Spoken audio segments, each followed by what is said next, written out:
Ayushi Dave. I read in class second. मैं आज आपको केदारनाथ के बारे में बताने वाली हूँ। केदारनाथ भगवान महादेव का मंदिर है। यह हिंदुओं का धार्मिक स्थल है और एक ज्योतिर्लिंग है। यह भारत के उत्तराखंड राज्य के रुद्रप्रयाग जिले में आया हुआ है।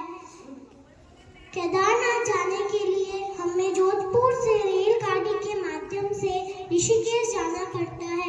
फिर हमें ऋषिकेश से निजी वाहन, बस या कार के द्वारा सोनप्रयाग तक पहुंचना पड़ता है।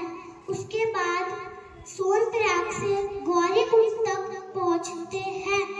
गौरीकुंड से 22 से 24 किलोमीटर की दूरी खच्चर, पिट्ठू और डोली और कुछ लोग पैदल भी तय करते हैं। इस बीच में कई बड़ी बड़ी पहाड़ियां और घुमावदार घाटियां हैं, जिनको देखकर हमें चक्कर आने लगते हैं। यह रास्ता बहुत कठिन है। यह मान्यता है कि इस मंदिर को पांडवों ने बनाया है। यहाँ पर महादेव के दर्शन बैल के कुबड़ के स्वरूप में होता है।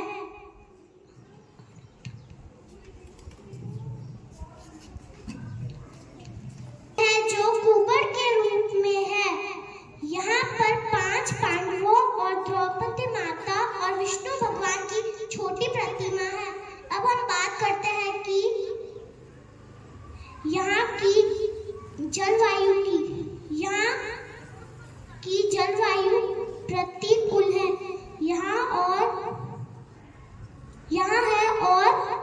यहाँ पर मौसम पल पल में बदलता रहता है।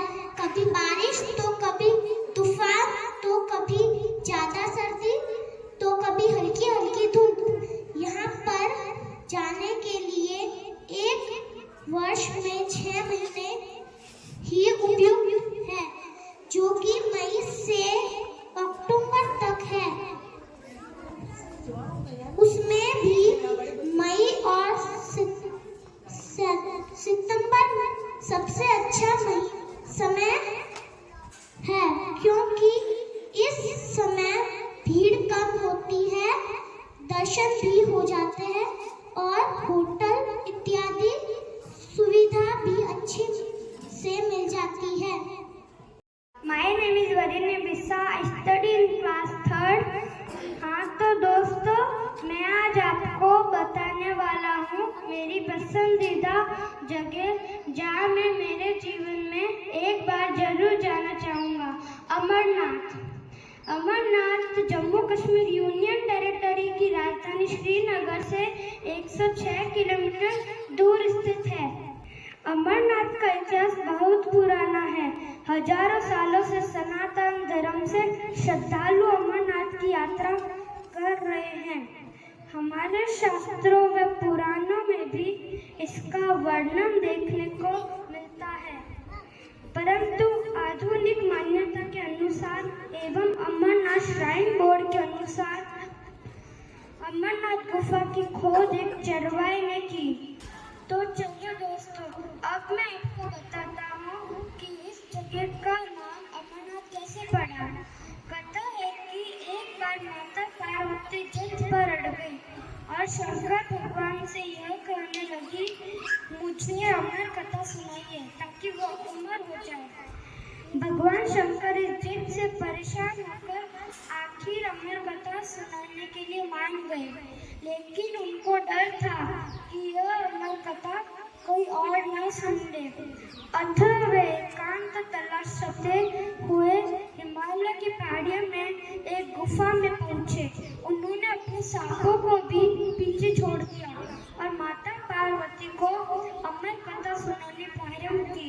माता पार्वती को कथा सुनने के दौरान नींद आ गई, परंतु वहां उपस्थित 2 कबूतरों ने पूरी कथा सुन ली और वो अमर हो गए। जहाँ भगवान शंकर ने माता पार्वती को अमर कथा सुनाई, उस स्थान का नाम अमरनाथ पड़ा। इस स्थान पर एक बड़ी गुफा के अंदर प्राकृतिक रूप से विशाल शिवलिंग का निर्माण कठोर बर्फ से होता है। इसे देखने का अनुकूल समय जुलाई व अगस्त होता है। अमरनाथ पहुंचने के लिए पहले हमें भीलवाड़ा से जोधपुर ट्रेन में जाना होगा। जोधपुर से ट्रेन में हम जम्मू तवी या उधमपुर जाएंगे।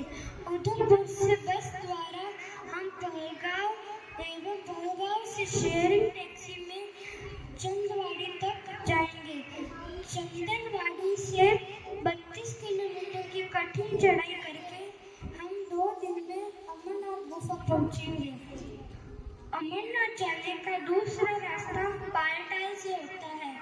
जम्मू तवी से बस से हम बालटाल से 14 किलोमीटर की पैदल एवं अत्याधिक कठिन यात्रा करके अमरनाथ पहुंचेंगे।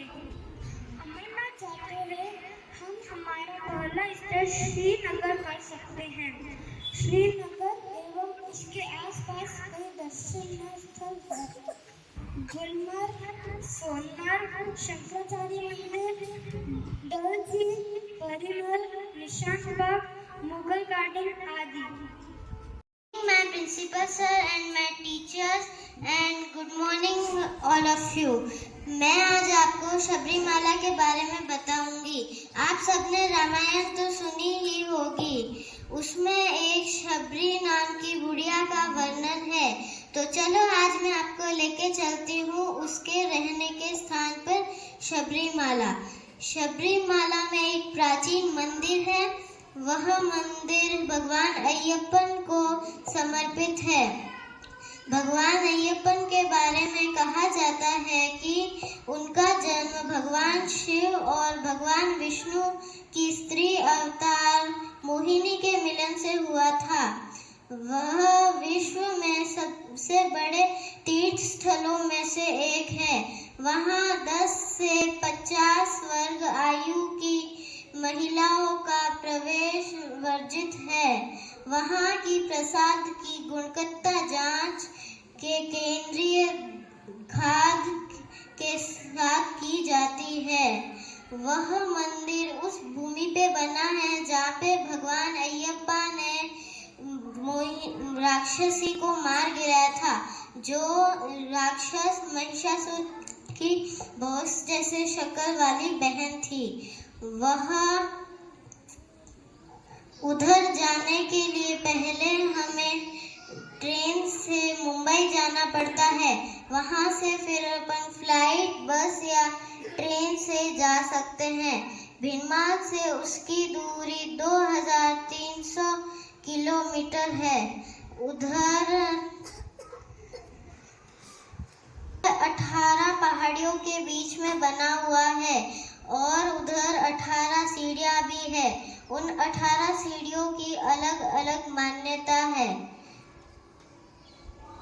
उधर के भक्त को मंदिर में प्रवेश करने से पहले एक 41 दिनों का सख्त व्रत का पालन करना होता है। उसे व्रतम के नाम से भी जाना जाता है।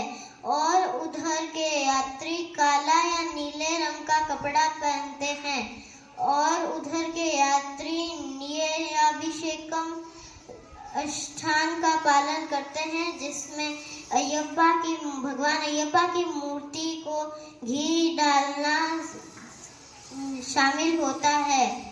यह अनुष्ठान मन में आत्मा को परमात्मा से विलय है। Hello, all of you. My name is Manya Sharma. I read in class 3rd. नमस्कार। आज मैं देवताओं के देव महादेव के सबसे ऊंचे तीर्थ स्थान केदारनाथ के बारे में जानेंगे। यह शिव जी के 12 ज्योतिर्लिंगों में से एक है। केदार हिमवत पृष्ठ अर्थात इसके चारों ओर हिमालय पर्वत बर्फ की चादर ओढ़े हुए हैं।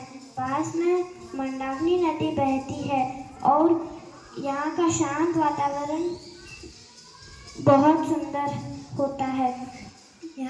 यहाँ भारत के उत्तराखंड राज्य के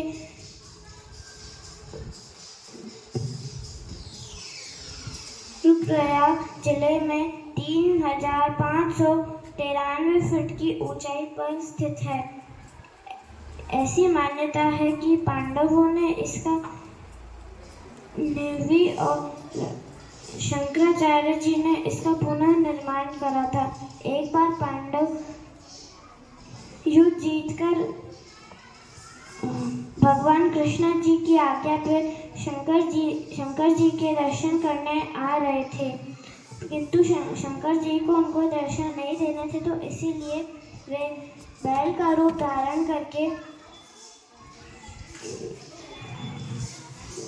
वहाँ पे जितनी भी बैल थी उन सबके जाकर बीच में छुप गए। और तभी भीम ने बोला कि सारे बैलों को निकाला जाए, किंतु शिवजी तो एक भगवान थे, तो जैसे ही शिवजी की बारी आई तभी वो धरती में समा गए। जैसी वो धरती में जा रहे थे तभी भीम ने उनकी पूंछ पकड़ ली, और इसी तरह से केदारनाथ में बैल के पीछे वाले भाग की पूजा होती है। यह मंदिर मजबूत पत्थरों से बना हुआ है। 400 साल तक बर्फ में दबे रहा, फिर भी इसे कुछ नहीं हुआ। इसी प्रकार 2013 में भीषण बाढ़ ने सब कुछ नष्ट कर दिया, परंतु मंदिर का कुछ न बिगाड़ पाई। मंदिर के फाटक अप्रैल अक्षय कृतिका को खुलते हैं और नवंबर में कार्तिक पूर्णिमा को बंद हो जाते हैं, यानी कि बाकी के 6 महीने देवताओं को उर्वमठ लाकर पूजा की जाती है। यहाँ के निकटतम रेलवे स्टेशन ऋषिकेश है व निकटतम एयरपोर्ट देहरादून है। इस मंदिर की चढ़ाई गौरी कुंड से होती है। रोचक बात यह है कि ऐसे कुंड का पानी में गंगा नदी बहती है, जिसका पानी बर्फ की तरह ठंडा होता है, लेकिन इस कुंड का पानी उबलता हुआ गर्म होता है। गौरी कुंड से 16 किलोमीटर की चढ़ाई है और मौसम बहुत ठंडा होता है। यहीं बीच में बारिश भी होती है। घूमने का उचित समय मई और जून है। आप चाहें तो पैदल भी चढ़ाई कर सकते हैं या फिर पालकी में या फिर पे। और अधिक जानकारी व आनंद के लिए आप जल्दी ही केदारनाथ की यात्रा कर सकते हैं। My name is Mayank Chaudhary. I am reading class 4. My topic is Shimla. Shimla Himachal Pradesh में स्थित है। ये शहर भारत के लोकप्रिय शहरों में से एक है। ये शहर एक लोकप्रिय शहर होने के साथ ही हिमाचल प्रदेश की राजधानी भी है। ये हिमाचल प्रदेश का सबसे बड़ा शहर है। ये अपने बर्फीले पहाड़ों की वजह से बहुत मशहूर है। यहाँ जाने का सही समय मार्च से जून है। हमें यहाँ गाड़ी से पहुँचने में 19 घंटे लगेंगे। वो ये विमान से 990 किलोमीटर दूर है। धन्यवाद। My name is Vijayshri. I read in class 5th. मैं आपको तिरुपति बालाजी मंदिर के बारे में बताना चाहती हूँ। यह मंदिर आंध्र प्रदेश के चित्तूर जिले के तिरुमाला पर्वत पर स्थित है। इस मंदिर को टेम्पल ऑफ 7 हिल्स के नाम से भी जाना जाता है। भगवान की यह मान्यता है कि प्रसन्न करने पर देवी लक्ष्मी की कृपा प्राप्त होती है। तिरुपति बालाजी जाने का अनमोल समय अक्टूबर से मार्च के बीच का। यह भारत के मुख्य तीर्थ स्थल तीर्थ स्थलों में से एक है। तिरुपति बालाजी का वास्तविक नाम श्री वेंकटेश्वर स्वामी है, जो स्वयं भगवान विष्णु है। धार्मिक मान्यताओं के मुताबिक भगवान श्री वेंकटेश्वर अपनी पत्नी प्यागी के साथ तिरुमाला पर्वत पर स्थित है। आसपास घूमने की जगह हिरण पार्क, गोविंदराजन मंदिर आदि। Thank you. Principal sir, all the teachers and my dear friends, I am Yug. I study in class 5th. Today I am going to tell you about my best visiting place, Cellular Jail, Andaman. Cellular Jail is a national monument. It is situated in the Perth Blair, the capital of Andaman and Nicobar Island, a union territory of India. The Cellular Jail is constructed by Britishers in 1906. The main objective of constructing this jail was to provide severe torture to freedom fighters. Many great freedom fighters were imprisoned in the jail, like Sadan Chatterjee, Veer Savarkar and his two brothers Yogendra Shukla etc. There are many kilometers of the deep sea around the prisons. It was not possible to cross the sea. At the jail there was 698 cells. Number of prisons could see another prisoner. Yet Veer Savarkar could not know that his two brothers were also in same jail. Presently, the major attraction of this place is its fascinating museum that showcases life in jail and struggles faced by our freedom fighters. The place is illuminated by colorful lights in the memory of martyrs. A beautiful sound and light show are organized on 4 days of week except Monday and Friday. This museum stores all the weapons that were used by Britishers against our freedom fighters. There are many visiting places nearby like Veer Savarkar Park, Subhash Chandra Bose Island, Marina Park, Zoo and Science Center. The entire year is the best time to visit the place. Being an island, Andaman is connected with India through sea and air route. The airport is located at Port Blair. There are direct flights from Kolkata, Chennai and Visakhapatnam.